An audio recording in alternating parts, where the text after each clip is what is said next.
We are back on the Rational Boomer podcast. Hopefully, your day is going well. It is Monday. We're starting out another week. Today's going to be a busy day. Steve Bannon's going to jail. We'll probably get a decision on Donald Trump's ask for absolute immunity. Those two things should be very interesting. We'll talk more about that. We're still talking about the debate and everybody wanting Joe Biden to pull out of the race. But as it turns out, it went the opposite way that most people thought it would. He's not going to pull out. He got together with his family like they suggested. Oh, it's just a matter of time. He's going to pull out. He's not pulling out. Polling looks good for for Joe Biden. It's actually increasing. And Donald Trump is apparently a little upset about the polls, that this didn't quite work the way Donald Trump had hoped. Now, remember, I told you this. They're not going to pull Joe Biden. Joe Biden is going to run. If anybody drops out of this race, it'll be Donald Trump before Joe Biden does. Anyway, we'll talk more about that later. We do have some emails to discuss. So let's get to the emails. Now, I will tell you, I'm recording this about 11 o'clock Sunday night. Don't know what's happening Monday as you're listening to this. There may be some things happening. We'll come in with TikToks and you'll get them on TikTok or YouTube or Facebook or Instagram. We'll be talking about that stuff all day as more info comes in. But let's get to the emails. First one says, "Hi, Boomer. Soul said it." This has got to be Garage Door Jeff because he refers to old Soul as Soul. Soul said it. I can feel it. The debate is going to be a blessing in disguise. A wake-up call all around, including for Joe Biden himself. Biden is a wholly decent man, and Trump is an egregious, empathyless piece of shit. That debate won't change anything. Well, historically, debates don't typically change anything. You go through the years, different campaigns, different elections. There have been debates where people have won and lost, and none of it has really made much difference. This one won't make much difference. If anything, it's helped Joe Biden at this point. Now, for those talking about getting rid of Joe, get it out of your system. Joe's our man. Let's double our support, and that's what's going to happen. If there's another debate, first, aggressive fact checking, period, non negotiable. Second, you consultants prepping Joe, shut the fuck up. He needs to be fluent on at most 10 topics. And for those 10, he just needs to know what he's accomplished and what Trump didn't accomplish. Then have at most 2 exit ramps lined up if he gets stuck, and 2 to 3 zingers. Other than that, let Joe be Joe. Focus on his physical health and rest. And yes, earlier in the day than 9 p.m. You're a night owl, Boom. But that's late for some of us. And hey, Joe, don't fuck it up again. I'm remembering the video of attorney Eric Hirschman, who, other than being associated with Trump, seemed like a badass. Remember him saying he told John Eastman, "I only want to hear 2 words from you, peaceful transition." And that's where I'm at. I only want to hear 3 fucking words. Let's go, Joe. Best, Garage Door Jeff. P.S. When you Google the word fleece, Fleece Johnson pops up before fleece jackets. Imagine out there providing lightweight warmth for 60 years and you get out capped by Fleece fucking Johnson. That made me look into fleece. It was developed by a fellow named Yvon Chouinard in the early 70s who was searching for something as warm as wool but with better water-resistant qualities. His wife Melinda, searching in the LA textile district, found a swatch that had been intended for toilet seat covers. It fit the bill, and the rest is history. And there you go, Garage Door Jeff giving us information we never asked for, never thought we needed, but here we go. So Jeff, thank you for that. We now know a lot about fleece, and we're all better off for it. All right, this next one comes from Julie. It starts out, "There was a silver lining regarding the debate. I heard Univision wouldn't show any Biden ads. So on debate night, viewers only heard the translators. They could not hear how softly Biden was speaking. As a result, they heard Biden speaking the truth and Trump speak lies. So Joe likely gained supporters he didn't have before. Good thing, Julie. Did not know that, but thank you very much. The next one says, "Hey, Mike, it's me again, the retired first sergeant, one each. I'm a combat vet and leader, and here's a news flash for all the Blue Falcons, buddy fuckers, who want to replace Biden because he didn't hit a grand slam for them while playing the kazoo and rubbing their tummies. Leaders make mistakes. They sometimes fail. They get shot or wounded, but you don't shoot the wounded. You get them patched up, and Charlie Mike continue mission. I never went on a single mission, real word or training, that went perfectly. Sometimes it turned into a soup sandwich, but guess what? We closed ranks, pushed hard, and got the fucking job done anyway. We learned from mistakes, fixed them, and did better next time. Democratic Party needs to stand up and quit being a bunch of neurotic pussies. Stop listening to fear. It tells you to give up hope and surrender when you should be stomping the shit out of these right-wing goons. If you're prone to fear, get busy volunteering. It puts you back in control and you won't have time to worry as much. Soldier up, people. We will win if we realize there are going to be slips, mistakes, and errors and resolve ourselves to not quit. We can't. The stakes are too high. First Sergeant Al Lawrence, U.S. Army, retired. And Al's absolutely right. Um, it's interesting. I was thinking about this today. Donald Trump gets impeached twice. The Republicans never thought about pulling him out of the campaign, out of the election. He gets indicted 4 times. They didn't think about pulling him out. He gets convicted 34 times. He gets found liable of sexual assault, maybe even rape. They didn't say, oh, we got to pull him out. That's just too far. We got to pull him out. Joe Biden gets the infrastructure, the COVID relief bill, the CHIPS Act. He does more shit than any other president in history in his first 4 years. And he has a bad debate, and they're going, oh, he's got to go. He's got to go. I sometimes wonder about the Democrats. They do tend to act like a bunch of pussy ass bitches. As I've said before, we're in a fight here. And I love what Al Lorenz said here because it kind of echoes my thoughts too and some of the things I've talked about. The one thing Al has going for him, he did serve in the military. He was in combat. I wasn't. I'm just an old white guy sitting here born at the right time where I didn't get drafted and I didn't have the motivation to join the service. So, I'm talking tough, um, but I've never seen action in war. But I know how life goes and I know how you're supposed to deal with life. And most of us only have to deal with that sort of thing. And there does have to be a certain amount of mental toughness, a stick to itiveness, instead of just backing up and curling up into the fetal position. So, Al, thank you for that. I appreciate that. All right, the next one comes from Kathy. She says, I love all email shows. That's what we had yesterday. The person that brought the Gish Gallop into the light was priceless. I have a lot more reading to do, but man, do I feel smarter. Thanks, Boomer. Yeah, that's the wonderful thing about the email shows or when we have listeners as guests on the show. I've said this, and I know you all think this too. We do learn a lot. I mean, it's one thing for me to do the show alone, like I'm doing here today. But when we get input through emails or by guests on the show, there's so much knowledge and so much perspective and different perceptions. And it's always good to hear it. We're all of a like mind, but we have different ways of looking at things. And it's important that we consider all those different perceptions because it makes us better to make some decisions for ourselves.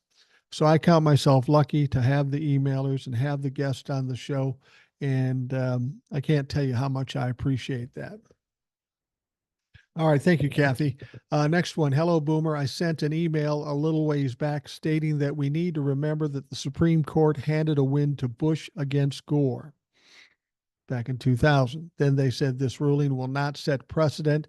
It's only for this one case and can never be used in the future. I still believe they're trying to find a way to word it to do that again and let him get away with the immunity case while not giving Joe Biden the same immunity.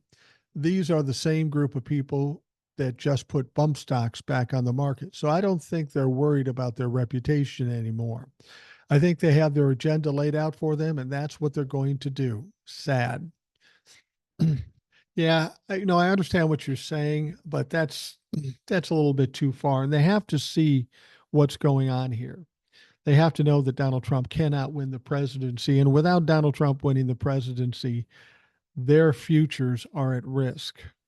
The entire Republican agenda or the Trump-la-fuck agenda is at risk. It's all hinging on Donald Trump winning the election, and it don't look good.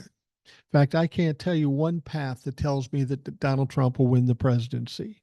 Everything going on is working against him. Every time he tries something, it goes to shit. But that's something Donald Trump should be used to by now. Email continues on a different note. This is kind of for old soul. Has your vocabulary gotten spicier since hanging around this old dude? Have you shocked a couple of your friends with how you speak now? You both have pretty good relationship and respect each other, and sometimes habits can be exchanged in relationships like that. So I'm just wondering. Boomer, old soul, keep fighting the good fight. Good always wins in the end, and there's more of us than there are of them. Vote blue, Dark Sire. So what you're saying is you're thinking that maybe I'm a bad influence on old soul.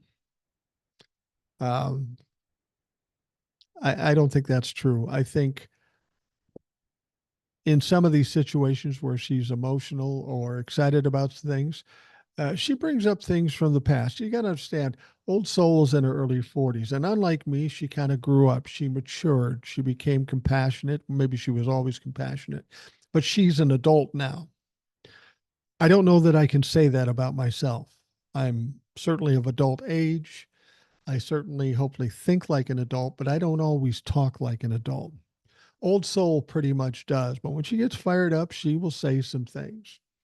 Like I've said before, old soul is classy, compassionate, but sometimes she can take it to the street.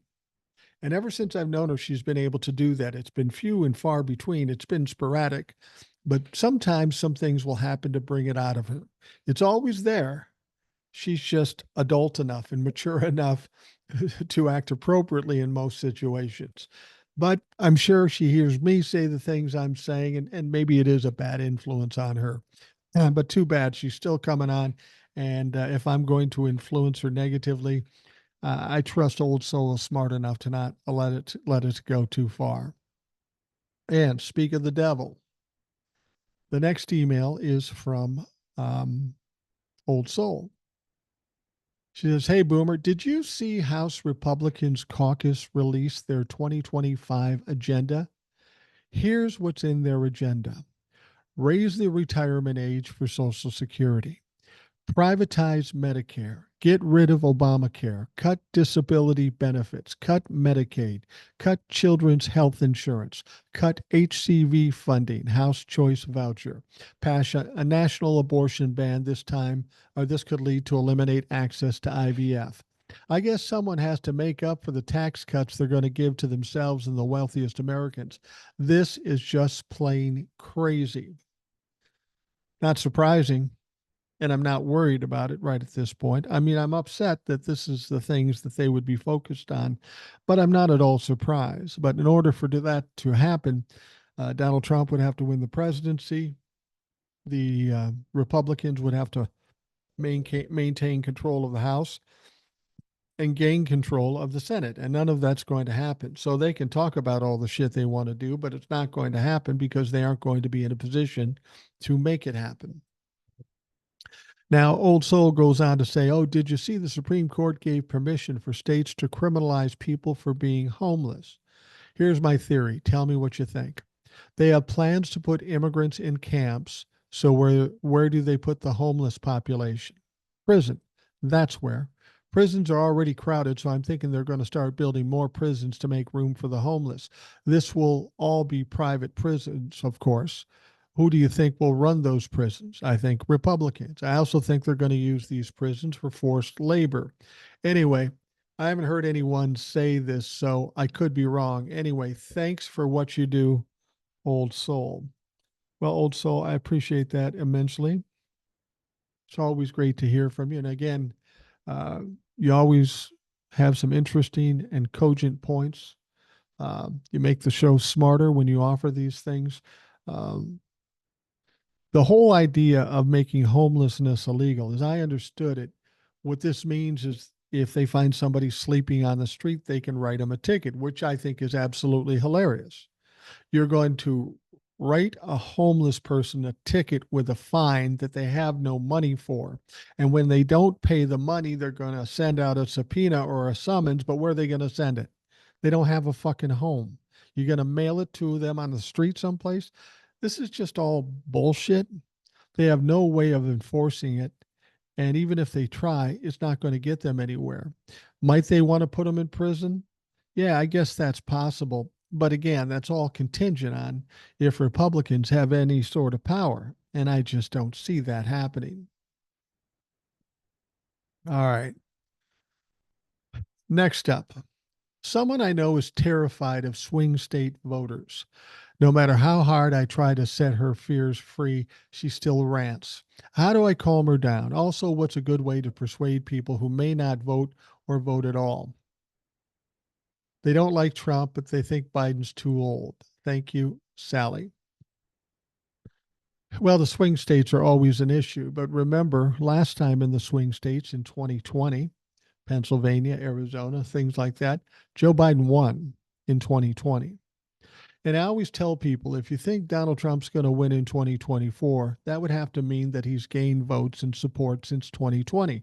He lost by 7 million votes in 2020. Now, in order to win in 2024, he's got to get back those 7 million votes and more beyond that to actually win. So, my question to people is what is it that Donald Trump has done in the last 4 years that gained him votes and support? And I'll wait. He hasn't done anything.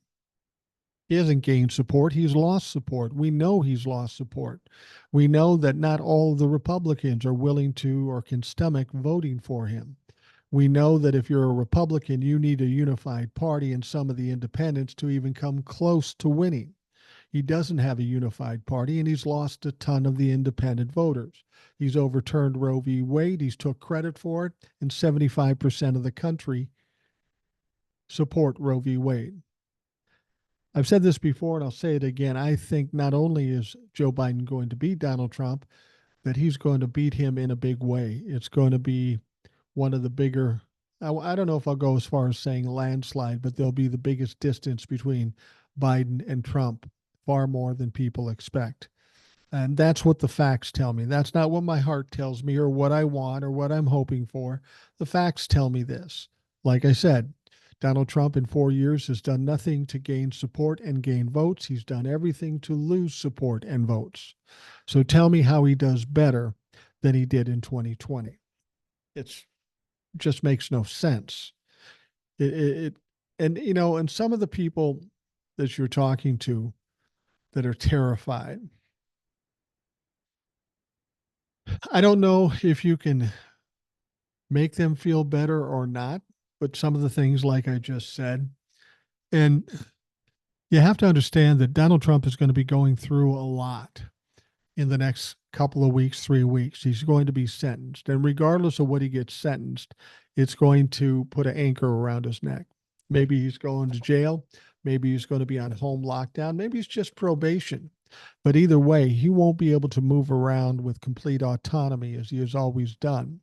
And this is going to drive him nuts. You can already see that he's not thinking, he's reacting, he's all emotional. When we had this debate, as slow and plodding as Joe Biden seemed, Donald Trump was absolutely batshit crazy. He couldn't answer a question. He went off on tangents. He said things he shouldn't have said. And now it's starting to bite him in the ass, and he doesn't understand it. Donald Trump's not a smart man. And Republicans around him may be smart, but they're not using their intelligence. They're doing whatever Donald Trump will tell them to do. So they're allowing the dumbest guy in the room to run the show, and that will never work. All right. Thank you, Sally. Next one says, hello, R Boomer. If you already know T Rump's answers to factually based questions, why do you think that isn't he quickly fact checked on the spot. For instance, if you ask him about January 6th, the first thing he's going to say is that Nancy Pelosi turned down troops, which is a blatant lie. It's not like he's going to tell the truth or come up with something new that we haven't heard before. So, why do you think that he's not confronted? Willis. Um, my question is, why has no media outlet in the last 8 years confronted him at all? Why do they just let him run roughshod, let him run wild? The only thing I can possibly think of is what I've said many times. They see the value in Donald Trump as a shit show. He's like a train wreck or car wreck. It's crazy, it's fucked up, but people have to stop and watch. And these media outlets, their first priority isn't the truth, isn't journalism, it isn't even the news. It's to get attention, get viewers, and make more money. And therein lies the problem as to why nobody pushes him back. They want to encourage him to keep saying and doing crazy shit. Unfortunately, the people that suffer over this is the citizens of America. We have a divided country mainly because of the media. Every media outlet you listen to will tell you a different story. So if I'm talking to somebody who's listening to Fox News and I say, hey, what about this? And they say, I haven't heard about that. They're not lying. They haven't heard about it because the source they listen to, Fox News, OAN, Newsmax, they don't talk about the negative shit about Donald Trump. And that's why this debate had such an impact, and not the impact that the Republicans expected or hoped for. Joe Biden, granted, looked bad in this debate. However, Donald Trump had the opportunity to remind people just who he is and how horrible he is and how stupid he is. And it wasn't on just one network; it was on all the networks. So whether you are a progressive left sider or one of the radical right that follows Donald Trump, you all saw the whole story. You heard the words coming out of Donald Trump's mouth. They wanted to make it the story go the way of Joe Biden, but what Donald Trump said and did is absolutely ridiculous. I mean, when he talked about black jobs,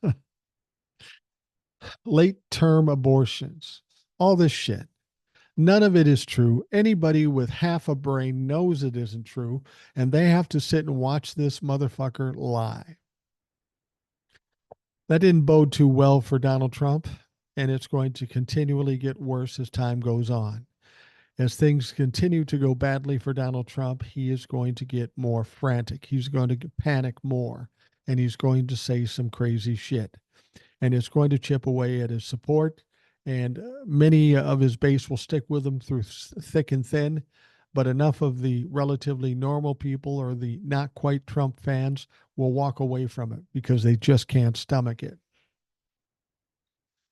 All right, the next one says, if you think that anybody other than Biden can beat Trump, at least listen to this pundit. His 13 keys have outpredicted conventional wisdom and countless polls for decades. He says, none of us are neurologists, and we have no basis for arguing that winning debates assures victory.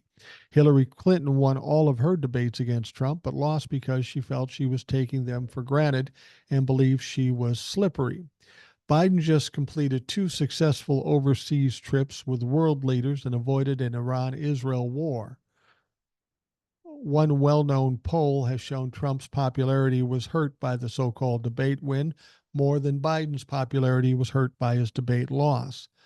And honestly, people want to say that Donald Trump won that debate. He didn't win that debate. Joe Biden didn't win it, but neither did Donald Trump. Donald Trump did damage to his campaign when he opened his mouth in that debate. Joe Biden being slow and plotting didn't help Donald Trump nearly enough. His own words are what pretty much sunk him.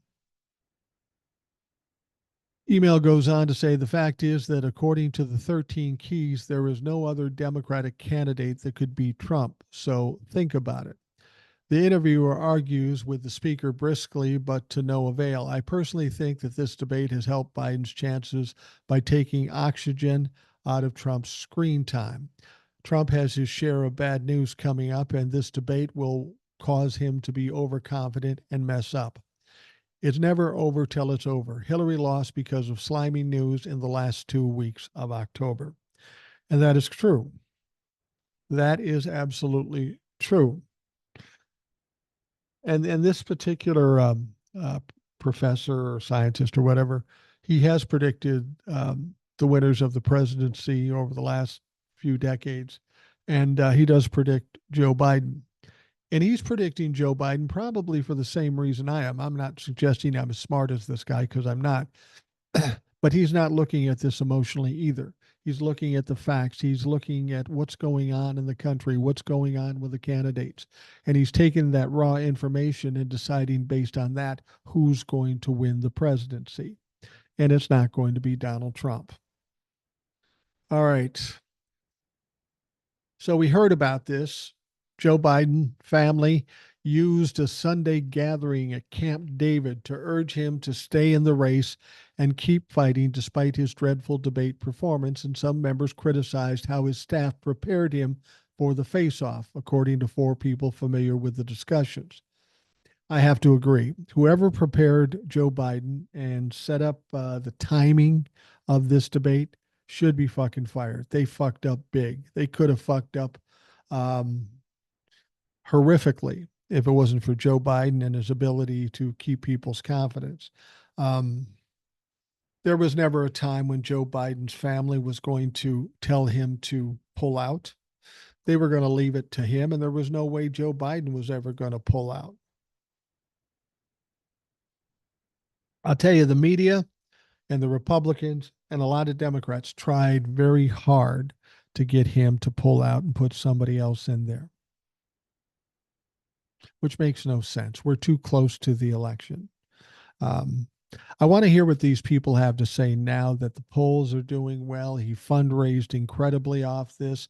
He's got immense support. I know when I do my TikToks about this debate, 99.999% of the comments I get are say, stick with Joe.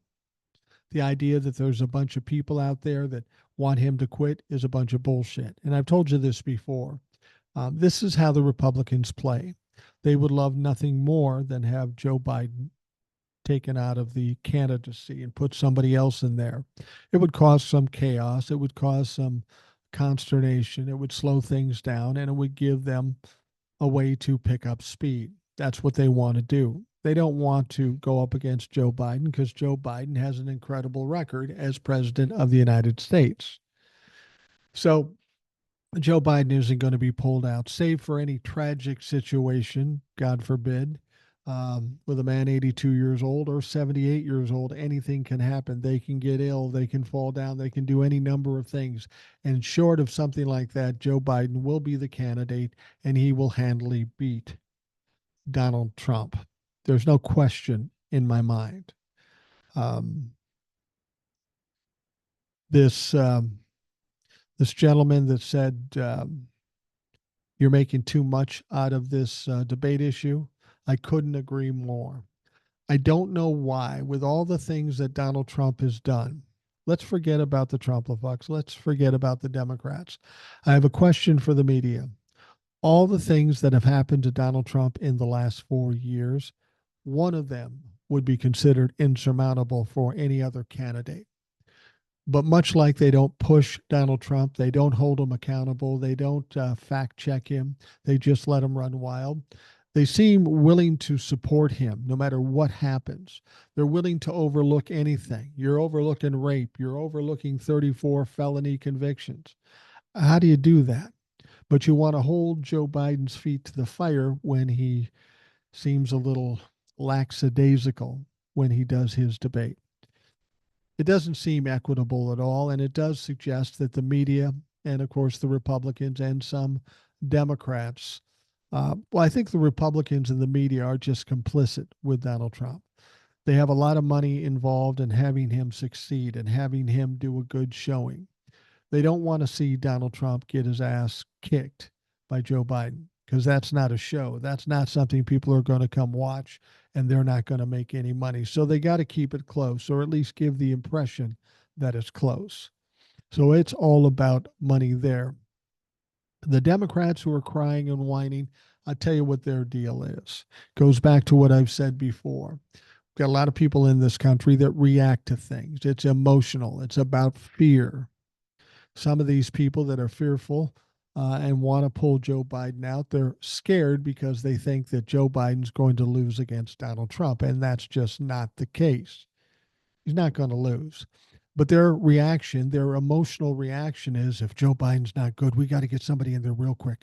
We got to fix this real quick. And that's always a mistake to react, get emotional, and do snap judgments.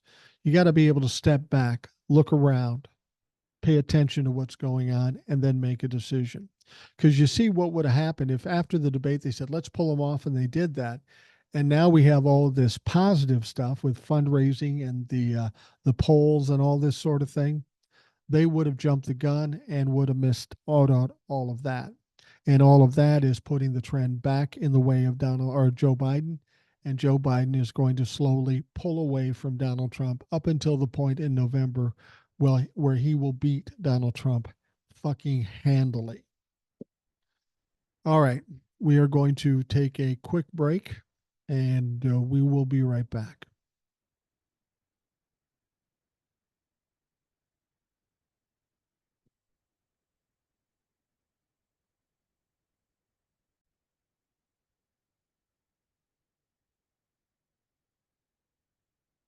All right. So, anyway, Joe Biden spent the day sequestered with First Lady Jill Biden, his children, and grandchildren.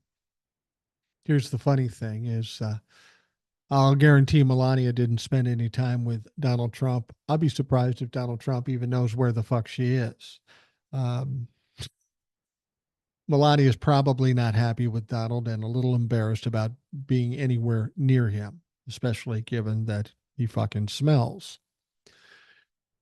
It was a previously scheduled trip to the presidential retreat in Maryland for a photo shoot with Annie Leibovitz for the upcoming Democratic National Convention. But the gathering was also an exercise in trying to figure out how to quell Democratic anxiety that has exploded following Thursday's debate. While the family was aware of how poorly he performed against Donald Trump, they also continue to think he's the best person to beat the Republican nominee. They also believe he's capable of doing the job of president for another 4 years, according to the people who were not authorized to speak publicly about the internal discussions. Now, I don't know if he can make it through the next 4 years. I don't really care. All I care is that he makes it through the election in November and the inauguration on January 20th. After that, if he wants to step down, if he wants to serve a year or two and then step down, I'm cool with that. He is old. He's 82 years old. He's going to be 86 at the end of the 4-year term.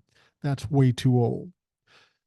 The important thing here isn't getting Joe Biden elected. The important thing is getting rid of Republicans and getting Democratic power back in Congress and in the White House. That's all I'm really worried about right now. If Joe Biden goes in with Kamala Harris and he wins, which I'm certain he will, and then maybe after a year he decides to retire or something happens where he gets ill or something like that, I have no problem with Kamala Harris taking over as president. She's a younger woman. She's a woman of color. That would be an interesting transition into when the millennials and the Gen Zs kind of take things over and have the upper hand in 2028. I don't care if he goes 4 years. I only care if he goes through January 21st.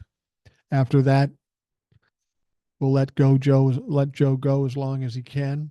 But if he can't, we're good. As long as the Republicans have been vanquished and the Democrats take control.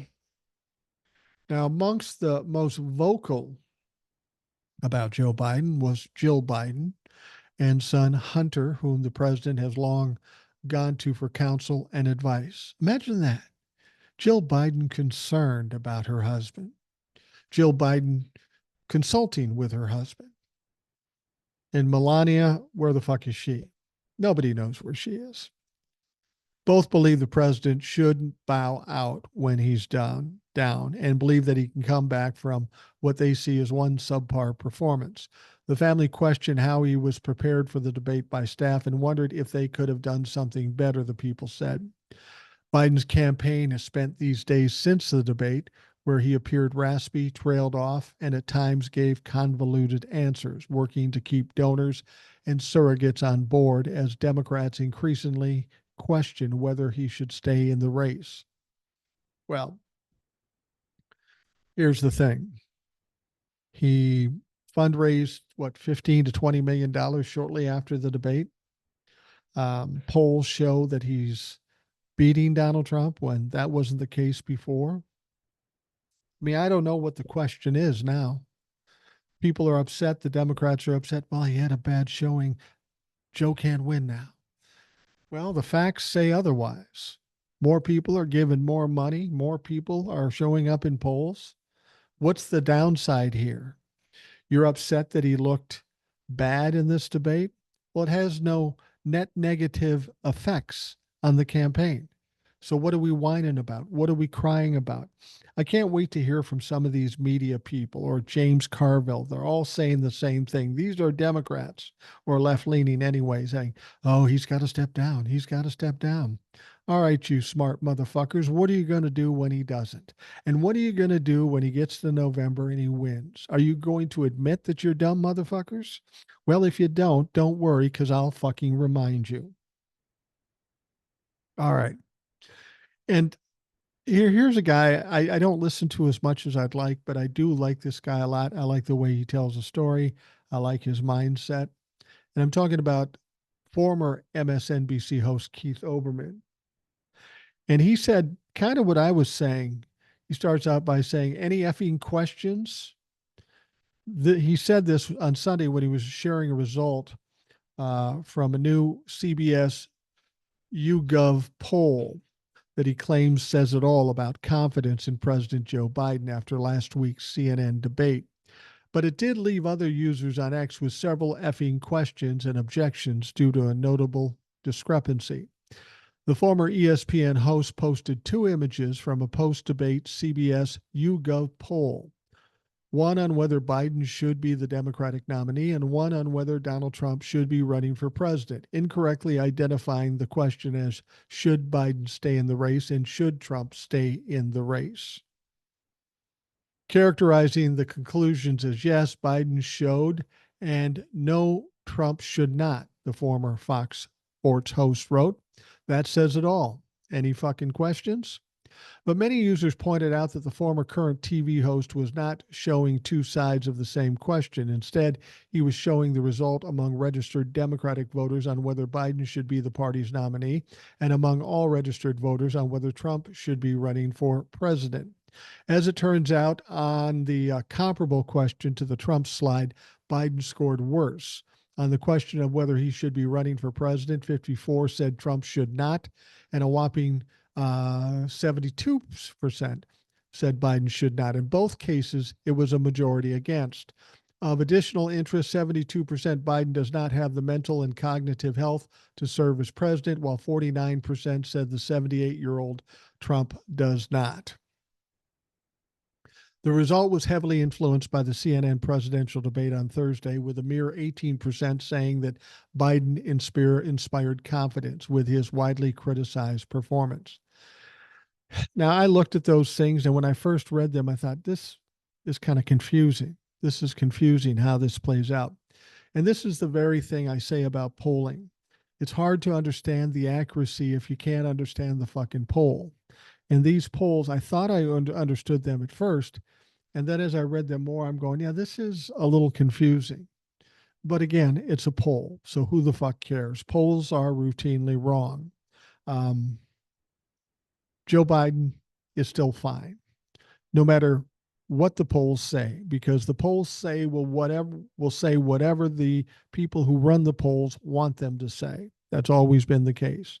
And I say this even when Joe Biden starts looking good in the polls. Still don't trust them. Don't trust that these polls are correct, because they typically are not correct. And so when I first saw the two things that said, initially it said that Joe Biden should not drop out of the race, 55%, and 54% said Donald Trump should drop out of the race. Is that what the poll said? Seems like everybody's confused about what it really said. So then I have to question the integrity of that fucking poll. Maybe you better start back, think about what you're doing, and take the poll properly. All right. I said this in a TikTok yesterday. I love Sundays. Sundays are great. They're stress free, relaxing, spend time with friends and family. But there's always this nagging anticipation. As much as Sundays are great, you know in the back of your mind, Monday's going to be here. And for a lot of folks, not me so much, but a lot of other folks, Mondays aren't the best days. You got to go back to work, get the kids off to school, get back to the grind, and nobody's looking forward to that. And I said, no matter how you wake up on Monday morning, if you think you're having a bad day, you're not having the worst day. The worst day will be reserved for greasy bastard Steve Bannon, because Steve Bannon has to report to prison today. We love that. We love the fact that finally Steve Bannon is going to be accountable for something. He wriggled around for 2 years plus trying to stay out of prison, and he was successful. But all that comes to an end today as he enters prison. Now, Steve Bannon must report to prison by today after the Supreme Court rejected his last minute bid to stave off his 4-month sentence for defying subpoenas from the House January 6th committee. He tried very hard, boy, and he is nervous. Mr. Bannon is nervous. You think you have a bad day going today? Well, Steve Bannon's going to check into prison. They are going to strip him naked, delouse him, spray him down, give him some ill-fitting clothes, put him in a cell with some other fucking goofball, and he gets to sit there for 4 months. And those 4 months are the 4 months leading up to the election, and that's going to make it tough for him to be an advisor to Donald Trump or to do his podcast. Yeah, he fucked up here. He should have took the 4 months early on so he could have been primed and ready for the election, but he just took himself out of the election, and that's a bit of noise that we can afford to lose. Now, Bannon was convicted in Washington on 2 counts of contempt of Congress. That was about 2 years ago in July of 2022, sentenced to 4 months in prison in October of 2022. District Judge Carl Nichols had put his sentence on hold as he pursued an appeal of his conviction, which was rejected just this past May. Nichols then ordered Bannon to report to prison by July 1, saying there's no basis to continue to delay the sentence. An appeals court then rejected Bannon's appeal for a decision, leaving only the Supreme Court to help him avoid incarceration. But as I told you, he's going to the Supreme Court at the end of the term. They're releasing 14 or 15 decisions. They don't have time to take this up, nor do they have any interest in taking it up. Steve Bannon is a fucking nobody. Who cares if he's going to jail? So we know that Bannon was held in contempt of Congress after he blew off the January 6th committee's request for documents and testimony. Bannon's lawyer told the Supreme Court that he was relying upon the advice of counsel, saying he was waiting for issues of executive privilege to be settled. Yeah, blame it on the lawyers. I'm not smart enough to know what is legal and what isn't legal. But as a federal prosecutor noted in their 2022 sentencing memo, there was no operational claim of executive privilege, as Bannon had been a part of Trump administration years earlier and not during the time frame being examined by the January 6th committee. See, that's the thing. There is no executive privilege here for him because he's not the sitting president. Donald Trump wasn't the sitting president. And the fact of the matter is, the time he worked for Donald Trump, he was then fired by Donald Trump. And when all this shit went down, he was not an employee of Donald Trump's or the White House. He wasn't an employee. So he's really got no claim. He's really stretching this motherfucker to try to get kept out of jail because of that. And ultimately, it didn't work. So Steve Bannon is headed off to prison today. And no matter how bad your day is, his day sucks worse. I fucking guarantee you it sucks worse. He He's not happy about this, and he always likes to talk tough. He said, "No prison's going to shut me up." Oh, you want to bet? You want to bet? Nobody's going to hear from you for the next 4 months, 3.5, 4 months. And it's going to be a welcome relief because you're a loudmouth, greasy son of a bitch. Okay, one of the other things we've got going today, it's going to be a busy day. So I'm going to be doing a lot of TikToks and we'll do the podcast. I believe we're going to have a listener guest on tomorrow, Tony Negron. So he's down in South Carolina. We've heard from him many times before, and he's a great guest, and he'll have some great insights. He's a former military guy. He's a very smart guy, so he should be on the show tomorrow, and we look forward to that. And we're going to have a lot to talk about if the immunity decision comes out today, and most people are thinking it will. We're getting toward the end, if not the end, of the term, and they're going to have to come up with something. Now, the Supreme Court is set to rule today whether former President Trump has immunity from criminal prosecution, a monumental decision that comes just days after the court dropped a decision throwing into doubt charges against hundreds of January 6 rioters. Now, there's a lot of people that have a lot of thoughts on how this is going to go down, but the fact of the matter is they're not going to give him absolute immunity because then they have to give Joe Biden absolute immunity and any future president as well. That would throw this country into chaos, and not even the Supreme Court is dumb enough to try to pull something like that off. Continues on, the stakes are as high as Trump's ask of the court is broad. The former president is pleading with the court to toss his federal January 6 case with his claims of immunity. Yeah, he's whining and crying last night on True Social. He knows it's coming, and he knows if he doesn't get immunity, that takes away the defense of the next three trials. That's all he really has is immunity. I was the president. I should be treated special, and I have absolute immunity. Well, no, motherfucker, you don't. Now, there's one other possibility. They could send it back to the lower court to try to figure out what's official duties and what's not official duties. I hope they don't try to split hairs that way because it's just going to make it confusing and delay things even more. But it wouldn't surprise me if that's the way they went on this. Now, while the court could well have rejected the sweeping immunity sought by Trump, several justices signaled an openness during April arguments to carving out some form of protection from criminal prosecution for former executives. The whole point of what they're doing here had nothing to do with giving Donald Trump immunity. What they were trying to do and what they were successful with is giving Donald Trump time. That's all Donald Trump ever asked for. Let's make a delay. We can delay, and maybe it'll go away. I got news for Donald Trump. None of this shit is going away. You can delay it all you want, but once we're past the election, you're no longer a candidate, and you're certainly not president of the United States. You're going to be one vulnerable motherfucker, and then nobody's going to be there to help you. So be careful what you ask for. You're going to get it. Now, the question becomes, as we've been exploring here today, a little bit about how to segregate private from official conduct that may or may not enjoy some immunity. Justice Neil Gorsuch, one of the court's 6 conservatives, said in April. He's taking a question that's simple. They should have never taken the question up. It's absolutely silly.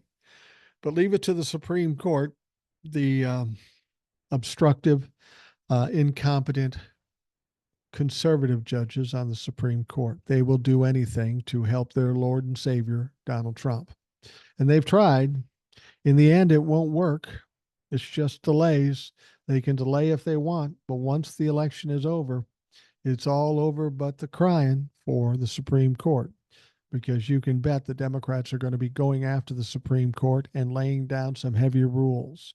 Some rules and regulations that they have to follow that the Congress can hold over their head.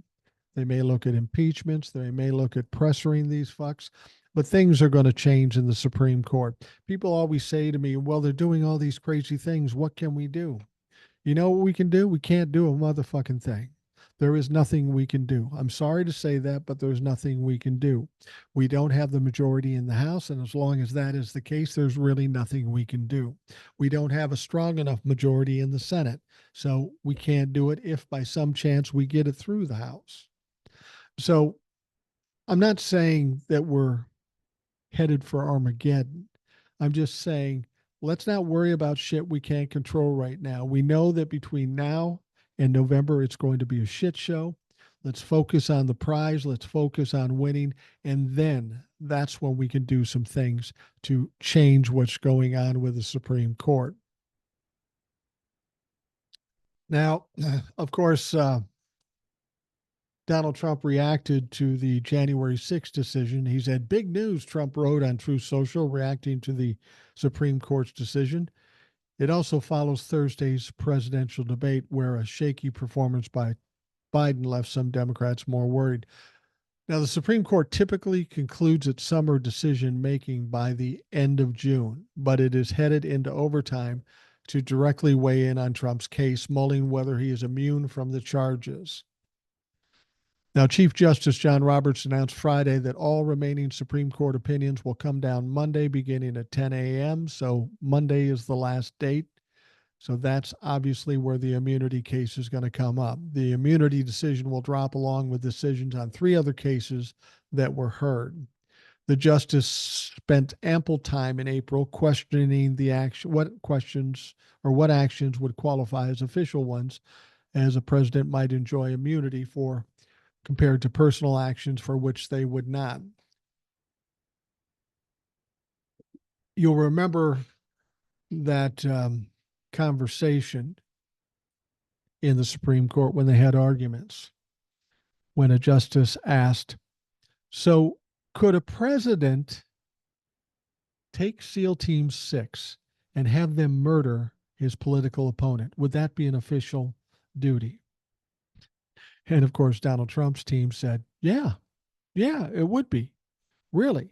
Because if they give immunity to Donald Trump in that case at that level, who's to say Joe Biden doesn't call up SEAL Team 6 and send them out looking for Donald Trump? That's what I'd fucking do. What the hell? Listen, Joe's 82 years old. He has immunity if they give it to him, and he's 82. Even if they did put him in jail, what's he going to be in there? 2 months? Who knows how long Joe's going to make it? You know, you always have that dream that you get to a certain age where your time is short. You may only have 2 or 3 months, and you could go do some shit and not worry about going to jail because you're too fucking old and you're going to be dead anyway. Now, Trump's legal team suggested during arguments that even a president ordering the assassination, how silly is that? Now, the court might spell out a test for immunity that offers some protection for the former president, and that would kick the case back to District Court Judge Tanya Chutkin to weigh whether Trump's actions meet the criteria. Now, that could result in a lengthy battle where Chutkin determines Trump is still not immune from prosecution, facing appeal to the higher court again. So he could send it back to Chutkin. Chutkin could decide, no, he isn't immune. And then he could appeal that again. And therein lies what I'm talking about, the delays. But in addition to that, Chutkin can demand all the evidence up front. If we're going to decide this, we need all the evidence. And this is something Donald Trump does not want to do. He doesn't want to reveal all the evidence before the case. And he might be required to do that if Judge Chutkin finds that necessary. Trump has repeatedly proffered his immunity defense on Truth Social since April's oral arguments, but with the justice having yet to announce their decision, the topic did not come up in Thursday's presidential debate, which is surprising. On Friday, the court also cast a shadow over one of 4 charges Trump faces in the election interference case by siding with January 6 defendant fighting the same charge. 5 of the Supreme Court's 6 conservatives, joined by liberal Justice Ketanji Brown Jackson, said the Justice Department had stretched the law too broadly, throwing into question the cases of more than 306 defendants. And the way it's looking right now, that decision isn't going to help Donald Trump. It may hurt Donald Trump. So I'm not too worried about that affecting Donald Trump's situation at this point. Now, One of the things in this debate that we have the most problem with is the network CNN, Jake Tapper, and Dana Bash. I used to like Dana Bash, but since the changes over at CNN, I just can't watch them anymore. I don't know where they stand. They seem to lean more right. They seem to allow Republicans get away with things, as we talked about during the debate. Dana Bash and Jake Tapper sat there as Donald Trump lied wildly. They never fact checked him. They never pushed back. They never said, hey, you didn't answer the question. Answer the question. Well, Dana Bash got in trouble again yesterday. CNN host Dana Bash came under fire over the weekend after an interview in which Senator Lindsey Graham went on an angry rant and stated he was looking forward to going after President Joe Biden and members of his administration if Donald Trump wins re-election in November. That's weird. Why is Lindsey Graham so wired up about this? Why does he have? I mean, granted, you want the Republicans to win, so you have your agenda and you can overturn Roe v. Wade nationally and you can throw this country into despair. I know he wants to do that.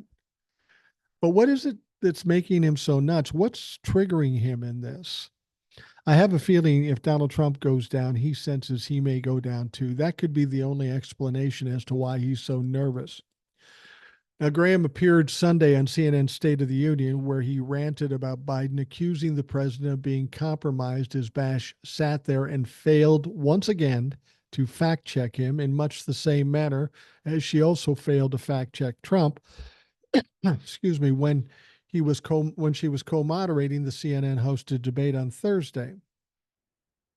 Now, after Graham mentioned the lack of fact checking during the debate and then predicted the country was going to have a resetting, she finally interrupted and asked, I want you to get a couple of important issues, sir, but you just warned off retribution. But that wasn't enough to satisfy several viewers who took to social media to bash Bash. And these are some of the tweets that came out. I don't know who was worse, Dana Bash or Lindsey Graham. Ronald Wilson said Dana Bash still is sitting there like a Stepford wife, not fact checking Miss Graham on her lies. Robot Pirate Ninja said, I've seen enough. Dana Bash should resign. When Lindsey Graham is telling you you're a great journalist because you don't check facts a couple of days after the presidential debate, you should resign. Next one says, watching Dana Bash's interview of Lindsey Graham on CNN's State of the Union, nice to see she's just as competent in a debate as she is a moderator of her show. Once again, she let the Republican lie his fucking ass off and didn't say a fucking thing to correct him. This is not journalism. Yeah, I'd say people are a little upset about it. I'm upset about it. You would expect better out of people who claim to be journalists. But I will tell you this, Jake Tapper, Dana Bash, and most of the people on CNN are not, in fact, journalists. They have no idea what the responsibility of being a journalist is. If they did, they wouldn't be doing the shit they're doing. Now, again, we were talking about the immunity thing and talking about how Donald Trump is freaking out. He's freaking out because if he doesn't get absolute immunity, he's in trouble in these next three cases. On Sunday, he gave a plea for the U.S. Supreme Court to gift him immunity for his alleged crimes.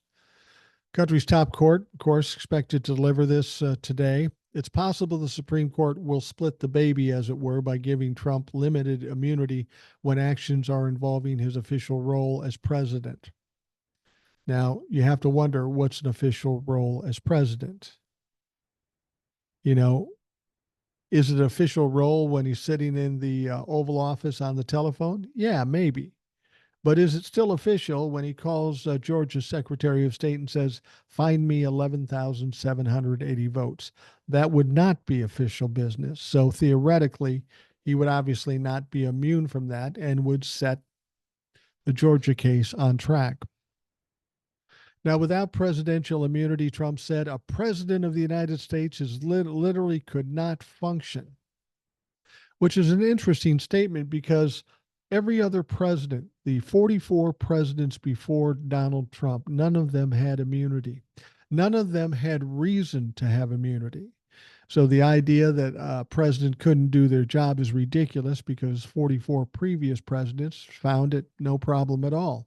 It wasn't until Donald Trump when it was become an issue. And the big reason for that is because Donald Trump is a motherfucking criminal. He went on to say it should be a strong immunity where proper decisions can be made, where our country can be powerful and thrive, and where opponents cannot hold up and extort a future president for political gain, he added. It is a big decision, an important decision, a decision which can affect the success or failure of our country for decades to come.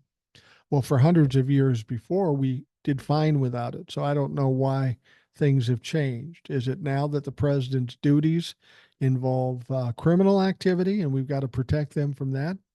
I think the only president that's a concern to is Donald Trump. And why would we pick out Donald Trump to give him special treatment? Fact is, he is a criminal. The fact is, he is corrupt. There is evidence, there is witnesses. He always says, well, they're just picking on me because I'm their opponent. No, because you actually did the shit. And there's evidence to fucking prove it. So shut the fuck up. Trump then added, we want a great country, not a weak, withering, and ineffective one. Strong presidential immunity is a must. So, do you think that will work? I don't think so. I'll be glad to get this done. This has been dragged out far too long. We need to get an answer to this and get the fucking show on the road, regardless of what it is. And as I've told you before, whether this causes more delay in the January 6th hearing or not, I don't really care. With all that's going to be happening between now and November, all that's already happened, it's enough to take Donald Trump out of the mix. It's enough to cause Donald Trump not to be elected president, and that's all we have to worry about. Once that's decided, we can just sit back with a beer or popcorn or a soda and just watch Donald Trump be disassembled by the legal system for the next 5 to 10 years if he lives that long. And I'm not so sure he will.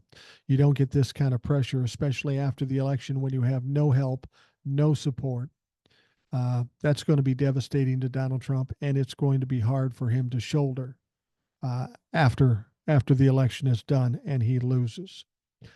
All right, we are going to wrap up the Rational Boomer podcast. I want to thank you for taking the time out of your day to listen. I hope you have a great day, and we will talk to you again tomorrow.